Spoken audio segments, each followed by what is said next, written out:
ton souffle. Chers frères et sœurs en Christ, bonjour, bienvenue à cette nouvelle édition de l'Instant biblique proposée par l'Église protestante unie de la Somme, où nous, paroissiens, partageons certains passages de la Bible, des moments qui nous ont marqués, des passages qui nous accompagnent dans la vie quotidienne. Je suis Derek, je suis très content de vous retrouver aujourd'hui. J'ai choisi aujourd'hui un passage dans l'épître 1 de Pierre, chapitre 5. Quelques versets qui... on va prendre à partir du verset 5. Donc 1 Pierre 5 jusqu'à 10. De même, jeunes gens, soyez soumis aux anciens. Tous revêtez de l'humilité dans vos rapports mutuels, car Dieu résiste aux orgueilleux, mais il accorde sa grâce aux humbles. Abaissez-vous donc sous la main puissante de Dieu, pour qu'il vous élève en temps voulu. Déchargez-vous sur lui de toutes vos inquiétudes, car il prend soin de vous. Soyez sobres, veillez. Votre adversaire, le diable, rôde comme un lion rugissant, cherchant qui dévorer. Opposez-vous à lui, ferme dans la foi, sachant que les mêmes souffrances sont imposées à vos frères dans le monde.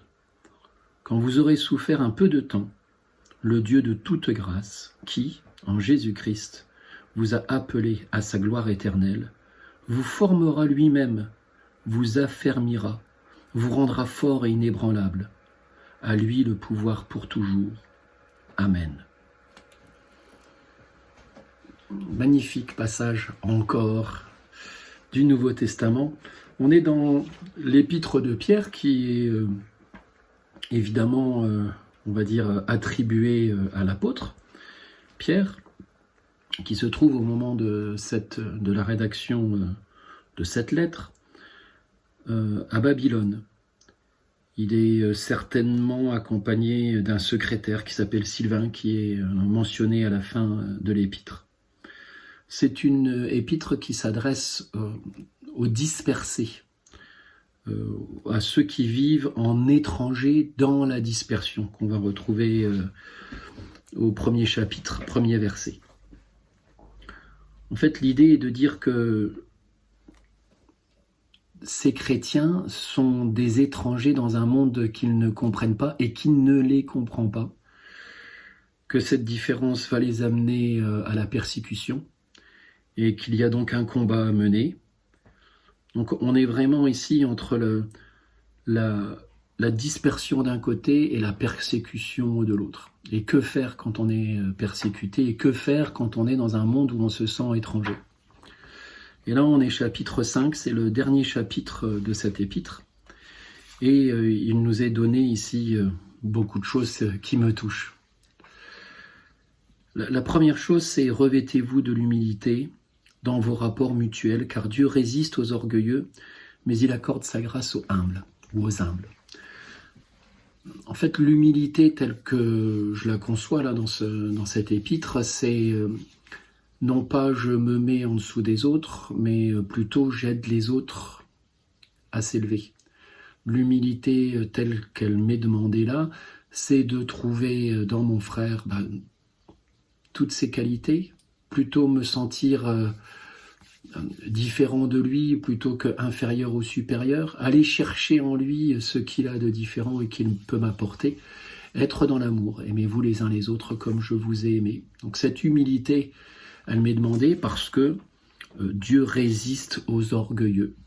Par contre, il m'accorde sa grâce si je suis humble.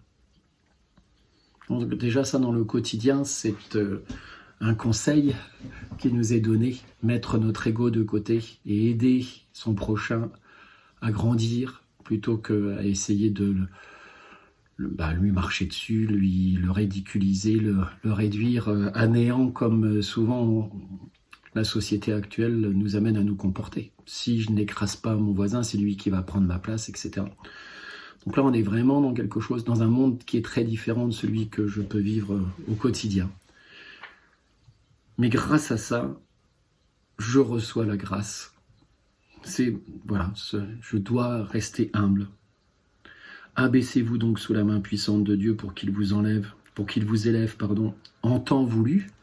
Je ne sais ni l'heure, ni le jour, en temps voulu, voulu par lui, ce moment-là.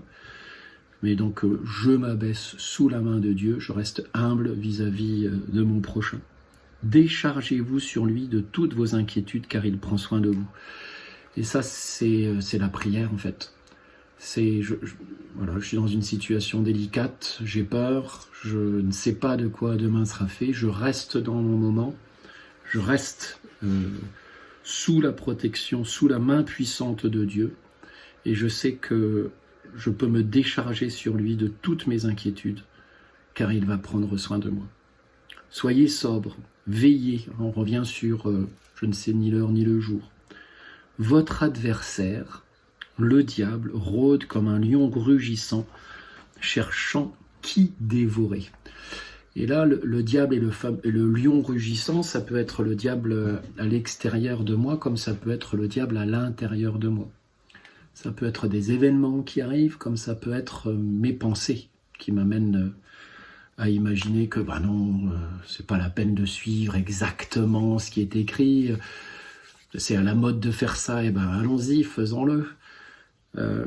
Voilà, il y a des tentations qui me sont données au quotidien, et puis mon esprit, mon cerveau qui va les interpréter et qui peut m'éloigner de cette vie. Encore une fois, Pierre s'adresse à des gens qui sont étrangers dans un monde où ils doivent s'adapter, où ils vont être persécutés. Donc on est vraiment ici dans presque l'armure du chrétien pour pouvoir avancer malgré l'adversité. Et la phrase suivante est bien parce qu'elle me dit que je ne suis pas seul encore. Opposez-vous à lui, ferme dans la foi, sachant que les mêmes souffrances sont imposées à vos frères dans le monde. En fait, je ne suis pas le seul. Voilà, mes frères dans le monde. Alors à cette époque-là, c'était le monde méditerranéen. Aujourd'hui, je dirais que c'est le monde entier. Et évidemment que mes souffrances, mes peurs, mes difficultés sont rien à côté de ce que certains frères vivent aujourd'hui dans la maladie, dans la guerre, dans la souffrance, dans la violence, qu'elle soit psychologique, qu'elle soit physique. Donc voilà, je ne suis pas seul, j'ai des frères qui souffrent aussi. Et j'ai Dieu qui est là. Quand vous aurez souffert un peu de temps. Alors, je ne sais pas, ça me pose aussi des questions, mais ça peut aussi me donner du sens par rapport à ce que j'ai pu traverser dans le passé. Voilà, quand j'aurai souffert un peu de temps, alors un peu de temps pour Dieu, je ne sais pas ce que ça veut dire. En tout cas, c'est pas la même échelle de temps que la nôtre. Le Dieu de toute grâce qui en Jésus-Christ vous a appelé à sa gloire éternelle vous formera lui-même. Comme si celui que j'étais avant de rencontrer Dieu va être reformé. Cette renaissance va me donner une nouvelle forme.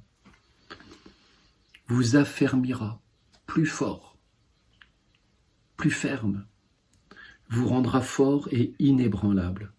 À lui le pouvoir pour toujours, que ta volonté soit faite et dans la mienne. Amen. Voilà, c'est un texte qui me rassure, qui me dicte ma conduite, qui me met en perspective par rapport à mes problèmes personnels. Je les mets en perspective par rapport à tous ceux du monde et tous mes frères chrétiens qui aujourd'hui souffrent et qui sont dans la peine. Je sais que j'ai été alors comment ils disent exactement, vous affermira, vous formera. J'ai été formé par Dieu lui-même après avoir souffert un peu de temps. Voilà un passage que j'aime lire. Nous prions. Seigneur Dieu, notre Père Tout-Puissant, notre Père Céleste, merci pour ce moment de partage que tu nous offres de façon hebdomadaire. Merci pour ta parole. Merci pour tous ces écrits qui nous guident. Merci pour le Saint-Esprit qui vient nous souffler quand nous sommes assez calmes, assez posés, assez concentrés. Quand nous arrivons avec ton aide à créer le silence en nous, merci pour ce Saint-Esprit qui vient souffler notre conduite sur un chemin qui est compliqué. Nous savons que le diable rôde, tel un lion rugissant, que nous devons veiller, que par moments on aimerait et j'aimerais pouvoir baisser les bras devant l'adversité. Et merci pour ce texte qui nous montre, si c'était encore nécessaire, que tu es toujours là pour nous. Que tu es là pour nous protéger. Nous nous mettons sous ta main. Nous savons que c'est toi qui apportes par ta grâce tout ce qui est bon dans notre vie. Et que même si nous souffrons un peu, ou un peu de temps, nous savons que tu seras là, que tu nous formeras, que tu nous affermiras, que tu nous rendras plus forts, que tu nous rendras inébranlables. Merci pour cette grâce que tu déverses abondamment sur nous. Nous pensons à tous nos frères qui souffrent dans le monde. Nous savons que nous ne sommes pas seuls, nous savons qu'ils ne sont pas seuls, nous sommes ton peuple. Et merci de t'être révélé à nous et puis d'être cette lumière sur notre chemin, cette lampe à nos pieds. De tout cœur, merci. Bénis tous ceux qui aujourd'hui souffrent, réconforte-les, apporte-les cette lumière dans leur vie au quotidien. Que ta volonté soit faite et dans la nôtre. Amen. Merci beaucoup pour ce moment de partage. Nous quittons avec le 44-15 de mémoire dans Alléluia. Le 44-15, c'est vers toi que je me tourne. Et nous nous retrouvons la semaine prochaine avec plaisir. D'ici là, bonne semaine et soyez bénis. Au revoir.